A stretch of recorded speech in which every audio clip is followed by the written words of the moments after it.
I'm really excited to talk to you all about a really important topic called relative energy deficiency in sports. And it is a very relevant topic to athletes like yourselves that are running a lot of miles. So I'm really excited to talk to you about it and build awareness for this topic. So first, we'll kind of break down what exactly relative energy deficiency in sports is, some basic sports nutrition fundamentals, the complications of being in this state, symptoms and how we identify it, and also performance risks, and then best of all, nutrition as a prevention tool. So this term, relative energy deficiency, was first coined by the Olympic Committee in 2014, so it's a relatively newer term and a topic, and it can be defined as impaired physiological functioning caused by relative energy deficiency and includes, but is not limited to, impairments of metabolic rate, menstrual function, bone health, immunity, protein synthesis, and cardiovascular health. So this, when the Olympic Committee coined this term in 2014, it was the first time that they really identified it for both female and male athletes. So typically in the past, they only linked this to female athletes, but now they know that it does affect male athletes as well. And in order to understand if you're going through this, it does need to go through a medical diagnosis by a trained healthcare professional like a doctor.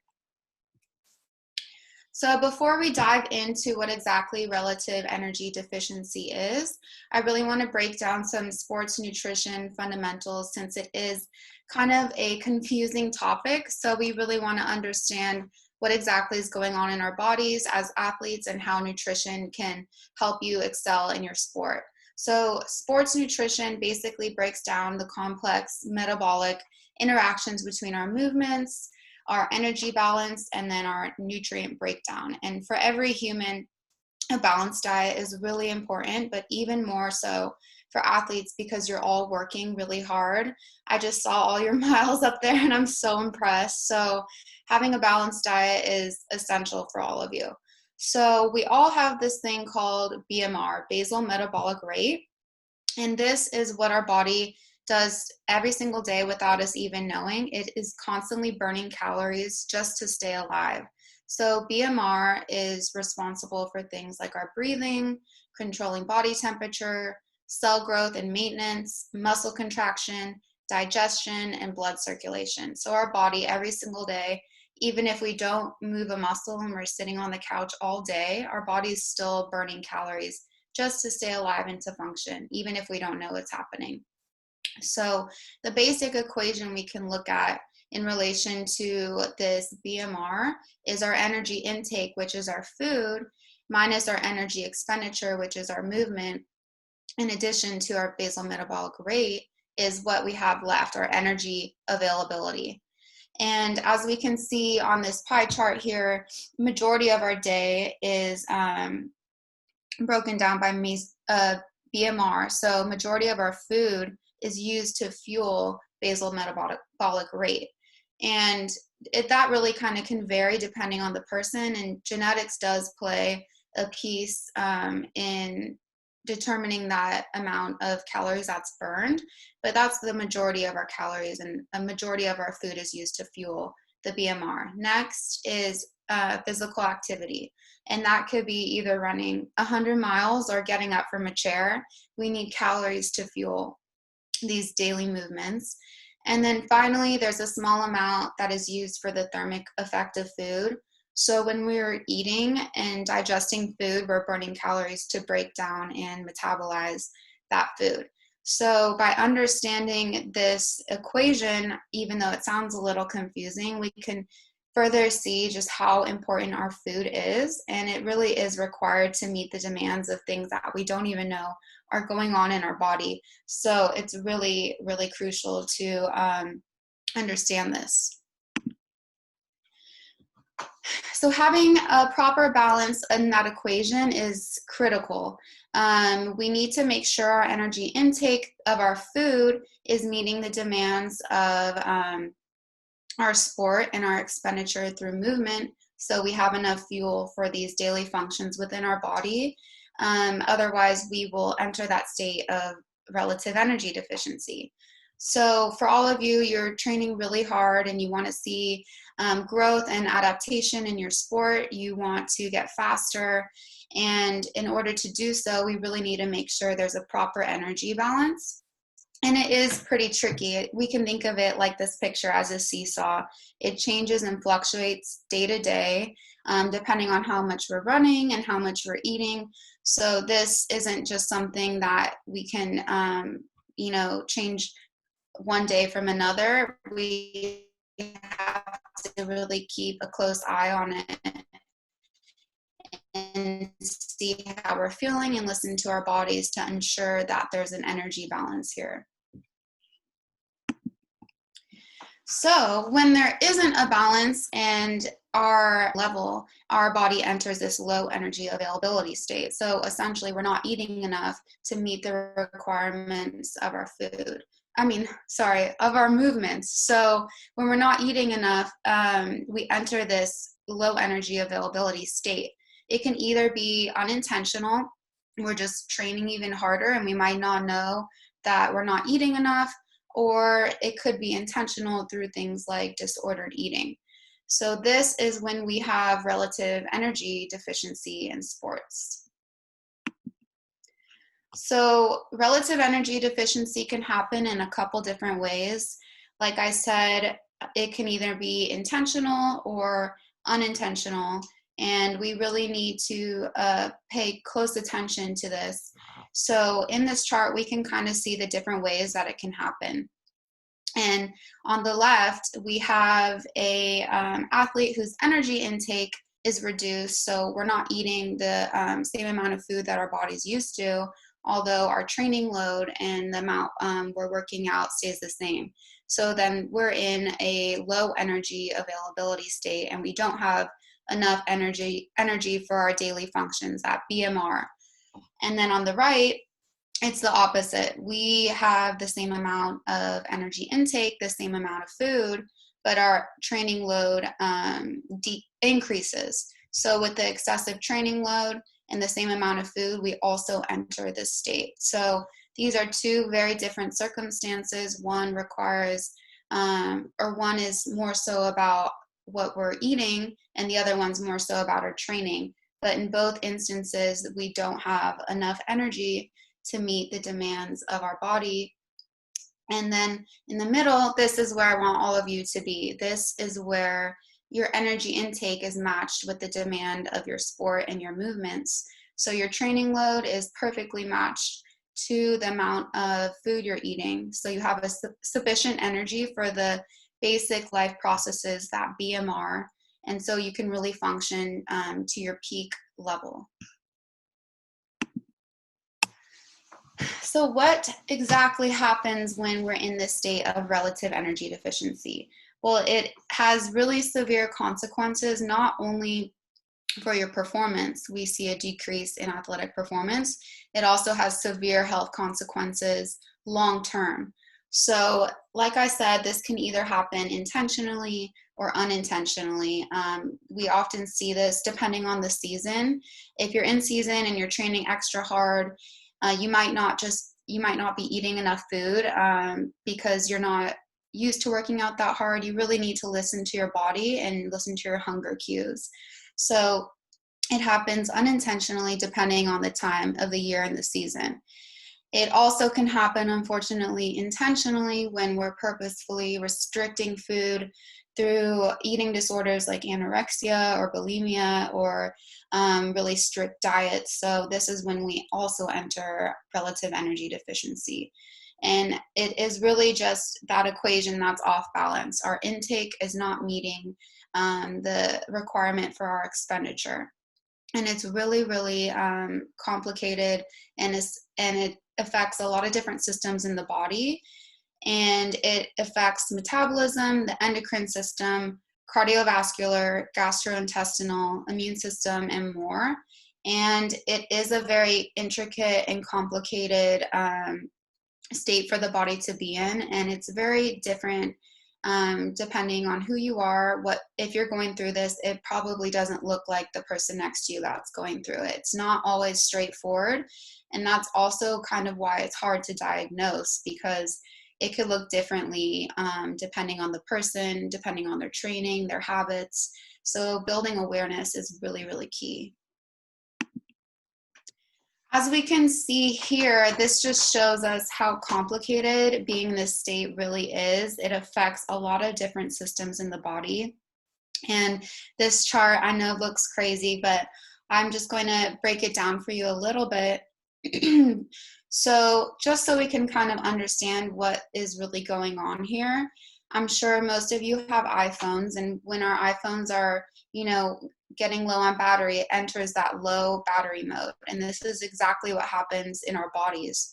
So when we don't have enough battery, enough fuel from our food, our body enters this state of low battery mode, and it starts to turn off different processes in the body and different systems that might not be essential for living. So it starts to prioritize which systems in order to stay alive. So it starts to shut off these different systems, and this is where we see severe health complications and also performance complications. So first of all, when we're in this state, our body is essentially starving. So our stress hormone, cortisol, is significantly peaked. And when this hormone is spiked, it really affects our sleep. So our sleep starts to get altered, and we're not sleeping and recovering well. And we all know that sleep is essential for athletes to recover and to train harder every day. So next, it also affects our thyroid function. So thyroid is very essential for metabolism and our hunger hormones, digestion. So when our thyroid is all screwed up, it really does affect our basal metabolic rate. So our metabolism actually slows. And this is kind of a problem where when our metabolism slows, we start to store more fat because our bodies are starving. So when we're in this mode intentionally, for those who have eating disorders and they're initially wanting to be lean and have low body fat, we actually do the opposite, where we start to hold on to more body fat and decrease muscle mass. Next, it also really affects our immunity. Our immunity is suppressed when our cortisol, our stress hormone, is spiked. So when our stress hormone is spiked and our immunity is suppressed, we're constantly getting sick, we're really fatigued, we have a low immunity, and we can't fight off infections, which obviously really affects our ability to train and have energy to perform when we're constantly getting sick and feeling really weak. And then next, it severely affects menstrual and reproductive function, and this is one of the main indicators, especially for females. So menstrual function essentially turns off when we're in this state. And this is because estrogen, this hormone of estrogen, essentially turns off. And now we actually know that when men are in this state, testosterone essentially is turned off and suppressed. And this is really, a big deal, because this has typically been linked to females, but we now know that there are hormone disruptions for males who are in this state of low energy availability.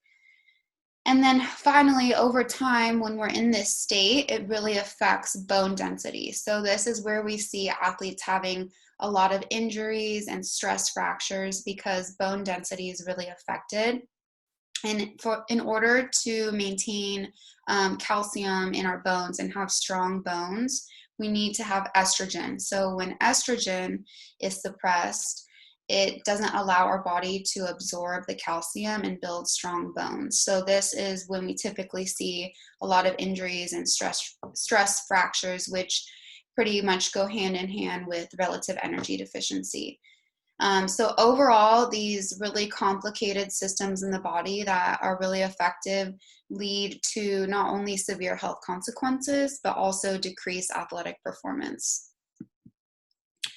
So how do we identify relative energy deficiency? Well, like I said, in the past, this has most likely been linked to females. And there's a term that's called female athlete triad, and it has a few different symptoms that are typically linked to female athletes. It's the relative energy deficiency, so not getting enough energy through our food, suppressed menstrual function, which is also known as amenorrhea, which is menstrual function essentially turning off. And that is the number one indication that there is a problem, and that a female athlete is probably under eating. So that is the number one indicator of relative energy deficiency. And then finally, bone health, like I mentioned in the previous slide, when we are in this state, we're not able to have calcium in our bones, which leads to weak bones and eventually can lead to osteoporosis in prolonged cases, which is really harmful for your body.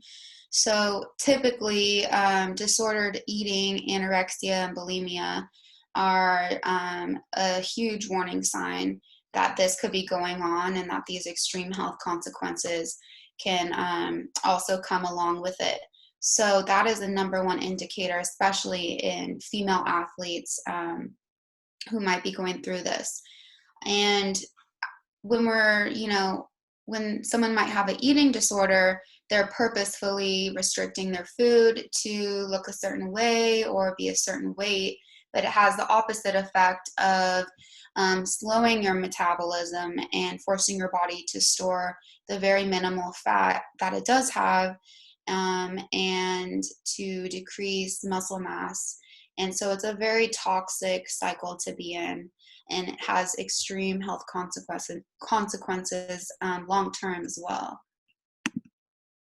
So I want you all to be able to identify some of the warning signs and to also build awareness to who could be at risk for this really important topic. So like I mentioned, disordered eating is the number one indicator.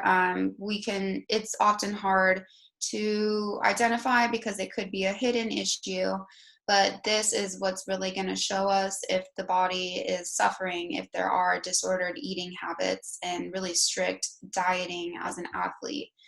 Overtraining can also be a major indicator. Purposefully overtraining, when we're in season, you're working really hard and you might unintentionally be under eating in relation to how much you're training. But some people some people might be overtraining purposefully and pushing themselves really hard with the intention of being a certain weight or looking a certain way in order to excel as an athlete. So like I said, females mostly are linked to relative energy deficiency, but now we know it's not just a female issue. It really does affect males as well. It also is really, it really affects athletes in sports that emphasize lean bodies. So endurance running, cross country, track and field, gymnastics, dance, wrestling, sports that link leanness to athletic performance. So this is when we see athletes purposefully restricting their calories and having really strict diets in order to achieve a certain body composition. And also for athletes that have really intensive training demands like endurance runners. So it's really important to understand that this is an issue that affects athletes in your sport. So some other symptoms and warning signs include increased injuries and poor recovery, like I mentioned with those stress fractures, when we don't have strong bones and we're constantly getting injured. Also extreme fatigue, low resting heart rate, iron deficiency. So when calories are restricted, we might not be getting the nutrients we need, and that includes iron. Also, mood swings, irritability, anxiety, depression, these mood disruptors and disorders that we see linked to relative energy deficiency simply because we're not eating enough. So our bodies are really suffering and it really affects our mood. Also, frequently getting sick and having that suppressed immune system, and we don't have the energy we need to fight off infections. Poor sleep, and then in result of all of these things, poor performance. So all of these health consequences really affect athletic performance. All of you athletes are, working really hard and running a lot of miles, and you want to get better and faster, and that's a really great thing. We just want to make sure that you're eating enough and you won't harm your performance in the future. So it is a really tricky cycle because you're pushing yourself to get better, and you might not know that your body's suffering a little bit. So we really want to make sure that you're healthy and that these performance risks don't happen. But as we can see, when we're in this state of low energy availability, our body is really suffering. So we can't be the strong, competitive athletes and excel in our sport. So when our hormones are disrupted, this causes extreme fatigue and lack of motivation. And as athletes, you all want to have that energy to run and be great. So having a hormone disruption is really not helpful at all.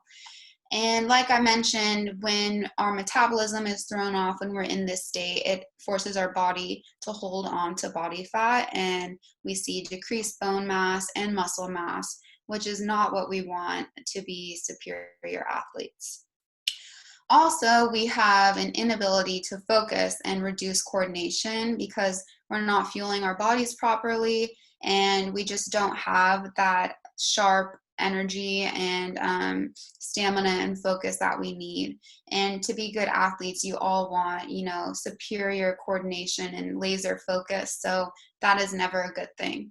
And then finally, inability to recover and increased injury. So when our bodies are suffering, we see constant injuries and poor recovery, and we all know just how important recovery is for athletic performance. We all want to get up the next day and feel prepared to do better. So overall, these health consequences lead to poor performance for athletes, and this is definitely not what any of us are hoping for. So how can we prevent relative energy deficiency?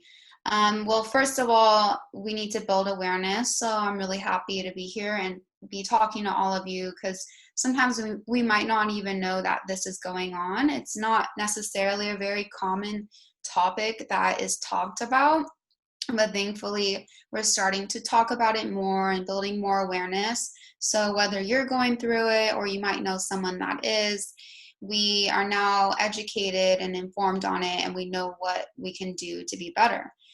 And to reach our full athletic potential, we really need to prevent relative energy deficiency. And the best way to do that is to address imbalances in our diet and to properly fuel ourselves and nourish ourselves. And thankfully, nutrition is the best way you can prevent relative energy deficiency. The best way to prevent this is to just eat and nourish yourself, and really just listen to your body and make sure that you're taking care of yourself during your training. So proper nutrition has been scientifically shown to really help athletes excel in their sport, to get faster, to get stronger, to recover quicker. So thankfully, food and proper nutrition is the best tool we have to make sure that our bodies never enter this low battery mode. So when we can, modify diet, this is how we can ensure that athletes will not only have the energy they need to train, but have the energy they need to be better and to improve performance and get faster recover quicker and be strong.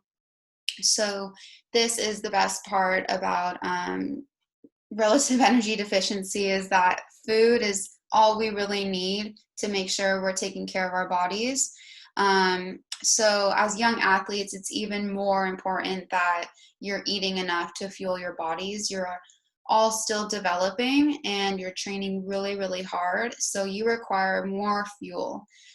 Your energy expenditure, like we mentioned in the beginning, that basic equation really needs to be balanced. And how you do that is to eat. So we want to make sure you're eating until you're full and you're satisfied. And although everyone's really different and our bodies are all really unique, you really have to listen to your hunger cues and tune in to when you're hungry and when you feel that you might be under eating. Just eat something. It's as simple as that. So we want to make sure you're satisfied and taking care of your body. So the basic, I just want to break down some basic nutrition principles. So when you're hungry, you know exactly what's the best thing you can eat. So in nutrition, there's three main macronutrients. It's proteins, carbohydrates, and fats. And these are all essential for your body, and it's essential that you're getting all three of these macronutrient components in your diet and in your daily meals. So it's all about eating until you're full and satisfied, but also eating the right balance of foods, the right amounts and the right balance of foods. And overall, this is what will help you excel as athletes. So getting these three main macronutrients is really going to ensure that you're nourishing your body properly. Proteins, carbs, and fats, they all play a really important and unique role for building and repairing lean muscle tissues and fibers. Carbohydrates are your body's preferred fuel source, especially as runners. Your body relies on carbohydrates. So your body uses these carbs for energy to run. And then fats are really important for hormone health and cell repair. And as we learned in the previous slides, our hormones are really important in relative energy deficiency. So we want to make sure we're getting some healthy fats in there, and having balanced meals with all three components will ensure that we're checking off all the boxes. So I just want to walk you guys through what a day of eating might look like so you can better understand how to get all these components, the protein, the carbohydrates, and the fats, in all your meals to make sure you're properly nourishing your body. And also eating the right foods at the right times will help with your athletic performance as well, and making sure that you're recovering better and having the energy you need to run. So breakfast might look like something like this, like oatmeal. And here you have all three nutrients. You have the carbs from the fruit and the oats, and then protein and a little fat from the nuts. So here's a really good balanced breakfast. And I never want you guys to skip a meal. I want you to make sure that you're properly nourishing your body. And in order to do so, you really need to not skip meals, especially breakfast. So when we're sleeping, we're essentially fasting. That's why they call it breakfast. And that's why it's a really important meal, because it is the first thing you're putting into your body after you're fasting while you're sleeping. So it's really important to get a good breakfast, especially if you're doing a morning run. If you have something like this, I would recommend giving yourself about 90 minutes to digest, although everyone's different and you need to listen to what works best for you and what works best for your body. I would say about 90 minutes to digest something. But if you are short on time and you have a morning workout, it's important to get something in your body. So even a piece of fruit which is easier for the body to digest. If you have like 30 minutes, that's a great option if you don't have time to have a full breakfast before a workout. For lunch, something might look like this, a really healthy, nutritious meal. And here you have all the macronutrients, again, that your body needs. If you have a sandwich with some sort of meat or turkey or chicken, or if you're vegetarian, you might have hummus or something like that. You have healthy carbs from the vegetables and the bread. And then you have healthy protein in there, and then also healthy fats. If you were to add something like hummus or avocado, those are really great healthy fat sources that will not only give your body what it needs, but fats are really important for helping your body stay fuller longer. So that's a really great way to make meals a little bit more balanced and making sure that you stay that you're staying nourished and full. But again, if you were to eat something like this, you want to give your body some time to digest properly before a workout. And if you're doing an afternoon run, it's really important, again, to eat something before you run, just so you have some fuel in your tank. So a pre-workout snack might be a piece of fruit or a granola bar or trail mix, something easy to digest. You just want to give yourself about 30 minutes to digest so you don't upset your stomach when you're running. And again, everyone is really different, and it kind of takes trial and error to understand what works best for your body when it comes to nutrition and athletic performance. So just always listen to your body and what feels best for you. And then post-workout meal, if you were to run in the afternoon, then have dinner. It's one of the most important meals of the day, your post-workout meal. This is the chance for your body to rebuild and repair those muscle tissues and fibers. When you're running and working out really hard, your body is essentially tearing muscle fibers. So what you choose to eat after a workout is going to help rebuild and repair. And how you are able to do that is by making sure you're getting in protein and also carbs. And this will help your body recover and replenish after a really hard workout. So something like this, a healthy post-workout meal, a healthy dinner might be something like chicken, sweet potatoes for the healthy carbs, and some vegetables to give you all those vitamins and minerals and micronutrients that are really important for your body too, in addition to the macronutrients. So again, if you're still hungry, you always want to make sure that you're listening to your body and grabbing a snack, because under eating, as we learned, is really the enemy of superior athletic performance. We want to make sure that you have the energy you need to excel in your sport and to get better. So these are all great healthy snack ideas if you're still hungry.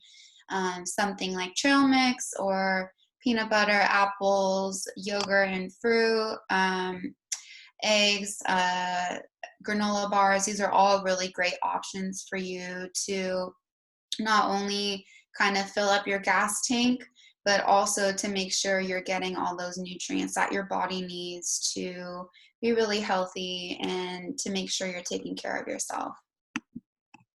So as athletes, you're all young and you have a really great athletic career in front of you.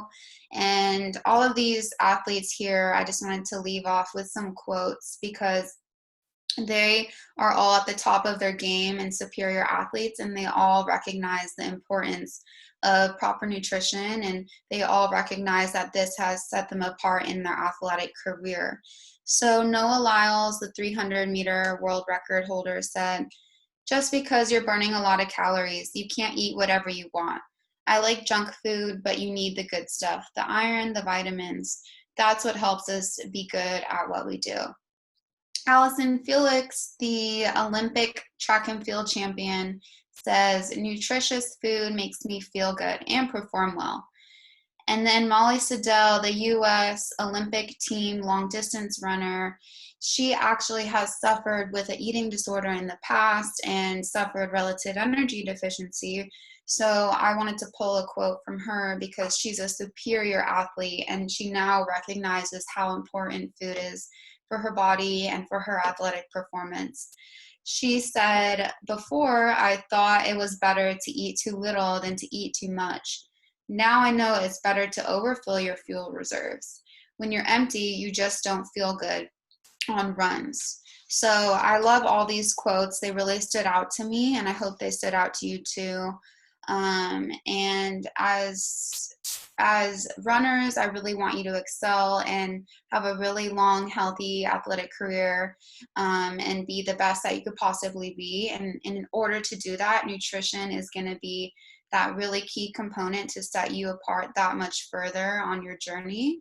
And I all want you to excel and have, a lot of success. And so I hope you took something away from this presentation to fully understand that nutrition is a key component of your training regimen, and food really is your fuel to help you be the best athlete that you possibly can. So thank you, guys. All right. Thank you so much, Eden. That was a fantastic presentation. And as is often the case with nutrition, we've definitely got plenty of questions. Our first question comes from Dylan Gunn, and he asks, will your body naturally alert you when and how much you should eat? For example, if I ate whenever I wanted and as much as I wanted, would I be okay with my calories? Well, like I mentioned, it's really important to listen to your body and your hunger cues, especially when you're all training really hard. You're probably going to be more hungry. So it's important to eat when you're hungry. And that doesn't mean a free-for-all and go eat crazy. You really want to always choose nutritious, healthy food first, but that doesn't mean you should be overly restricting anything. A healthy diet is all about balance.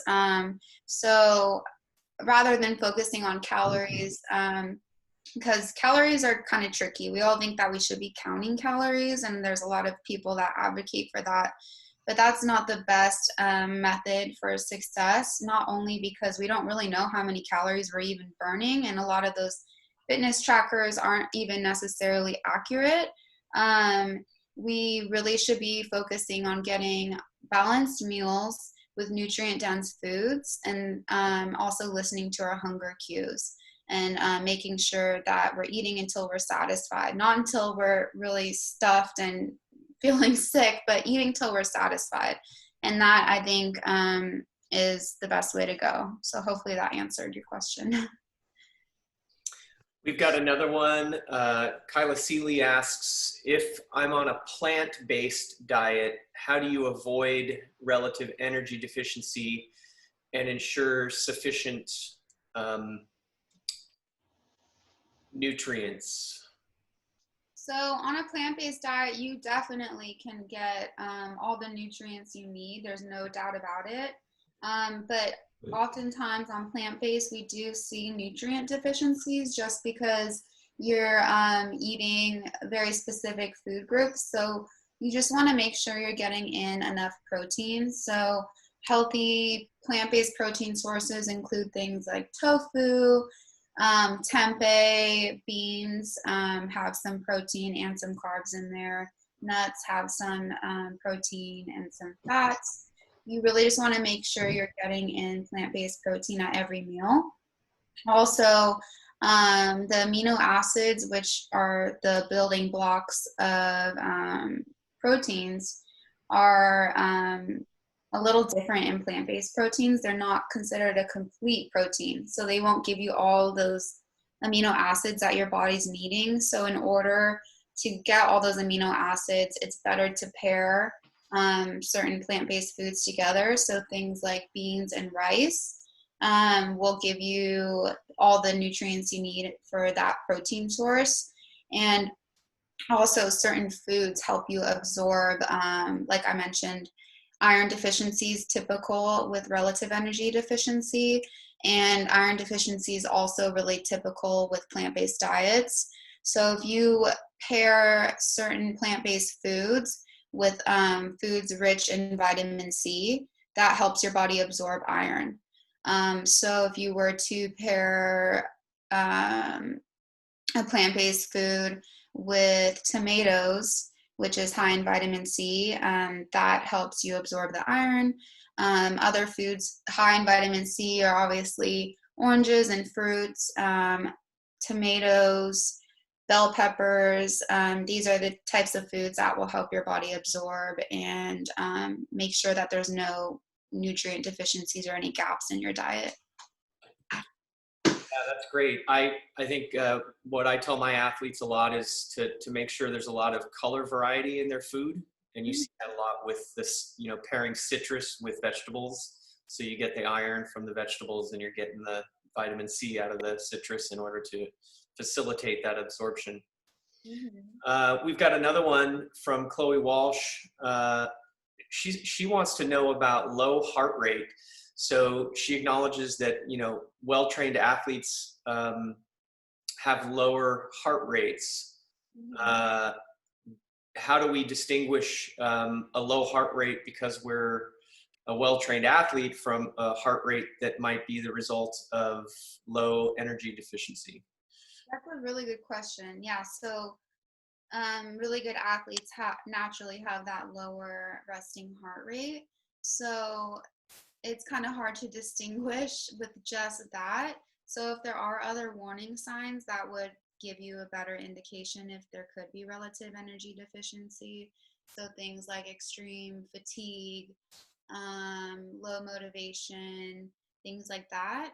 Those are probably easier warning signs if it hasn't gone too far to the point of things like chronic injuries or lack of menstruation and that kind of thing. So extreme fatigue is a really good indicator that you could be under eating in relation to your training. We have a question here. So pescatarianism, right? Eating seafood, but not red meat or chicken. Are there any protein alternatives that you recommend in order to keep that balance if they're not getting red meat in their diet? Yeah, so kind of like what I mentioned with the plant-based thing, you can definitely get all the protein you need with if you don't eat red meat. It's really easy. I don't know if you eat chicken or turkey or that kind of a thing, but those are great options. And then if you eat fish, that is a really great protein option. So salmon is one of the best protein sources you can get because you also get omegas in there, and omegas are really important for your body, those healthy fats to help your body recover and reduce inflammation in the body. So that's a really great protein source if you do eat salmon. Here's one about kind of nutrient timing, or what nutrients to eat at certain times. This one asks, what is your best post-workout food? Post-workout food, well, if it's a snack, I love like a protein smoothie. If you have access to that, like a protein smoothie with maybe some really healthy protein powder, some fruit, maybe some veggies. That's a really great, easy to digest snack that will give you all the nutrients you need. Also, chocolate milk is the famous post-workout snack to give you all the nutrients you need. But when it comes to a meal, it's really important, I think, to eat a really good balanced meal after a workout. Like I mentioned in the slide, something like chicken and rice and vegetables, or if you don't eat meat, I guess a plant-based protein source like tofu with rice and vegetables, or even pasta where you're getting, healthy carbs and maybe add some veggies in there and a protein source, something with protein and carbs. That's the most important thing to get post-workout to help your body replenish and refuel. Yeah, we talked to our athletes about the window of opportunity that, is about 30 minutes after their workout, and that getting that snack in is critical, or the chocolate milk, I think, is the gold standard. If anybody's been watching Gwen Jorgensen videos, she's a former triathlete, Olympic champion, and now she's working with the Bowerman Track Club, and most of her videos include her sitting in the back seat of the car while her husband is driving her home from the workout, and she's got a huge Tupperware container with a real meal in it. So not only is she, getting the nutrients in 30 minutes after her practice, but it's not a snack, it's that full meal that you're talking about. So she's kind of doubling down on that idea of getting all of those nutrients in and doing it as quickly as possible. We've got another one here about hydration. So we've talked a lot about different, nutrients, different macronutrients. How does hydration fit into all of this? Yeah, hydration is really important, especially for all you runners. You're running a lot and you want to make sure you're drinking enough water. So I say everyone's different. I have one of these water bottles, and I try to aim to get like 3 to 4 of these a day. So 3 to 4 water bottles, I think, is a good standard to go for. And then as far as distance running, you have to listen to your body. I know everyone's really different when it comes to running distance. Some people like bringing some of those gels or little things along with them to hydrate and get some electrolytes to replenish. And electrolytes are another topic for hydration. They're really important post-workout. So coconut water is my favorite post-workout drink because it has all those natural electrolytes, where Gatorade is more artificial. But overall, it's just important to hydrate your body and listen to your body. Okay. Talking about supplements, Charlotte Gilbert asks, do you recommend supplements like supplements for iron, vitamin C, or vitamin B? I think we had another question I threw in there about, particularly with athletes who have experienced injuries that are the result of calcium deficiency or iron deficiency. Even with a healthy, balanced diet, would you recommend adding in a supplement? Yeah, I think even with a balanced diet, it doesn't hurt you to take a multivitamin just to fill in the gaps.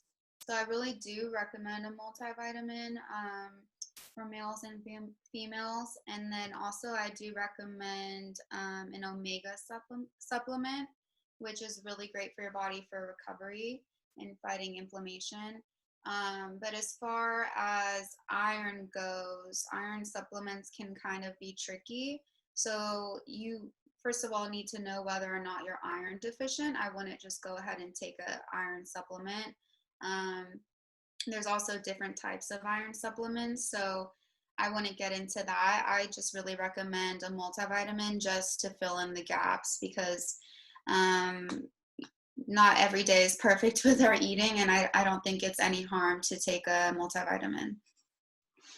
Okay. Yeah, and you mentioned, you got to know where you stand with iron.